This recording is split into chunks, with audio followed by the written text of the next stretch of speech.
Pasyo TV, magandang umaga sa inyo lahat dyan sa Visayas and Mindanao. Panibagong araw, panibagong buhay. No, medyo masyadong malungkot, kaya ibahin naman natin ang kwento. Namiss ko yung dalawang aso. Yan, pumuna ako ng Bagya para kamustahin si Kimi at si Dora. Yan, napaka-cute na mga aso. So, pansin ko, may salamin namin pala sa bintana ay basag. So, para sa safety namin at ng mga bata at ni Boss George, naisipan kong ipagawa ito. Ayan, may paggawa ng salamin dun sa may unan.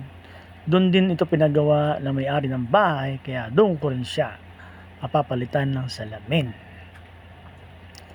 So habang nag-walking, dinala ko na siya para isang punta na lang at isang lakaran na lang din. So malapit lang naman, doon lang sa may tabi ng bakery, no? Yung bilihan ng pandesal.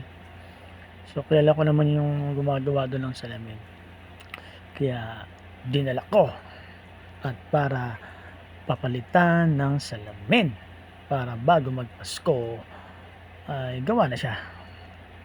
So yun, yan, dyan yan, no? Yan, so nagtanong ako, inabot ko na, sabi niya kay Consi daw yan. So sabi ko, opo, may Consi nga yan.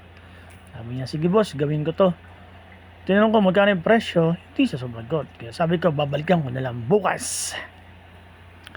Yan, dali-dali ako bumalik kasi magluluto pa ako ng almusal.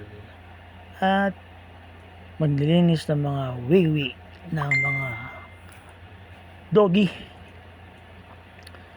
So yan, medyo sarap maglakad kasi medyo mainit, no? Namiss ko rin yung init na yan.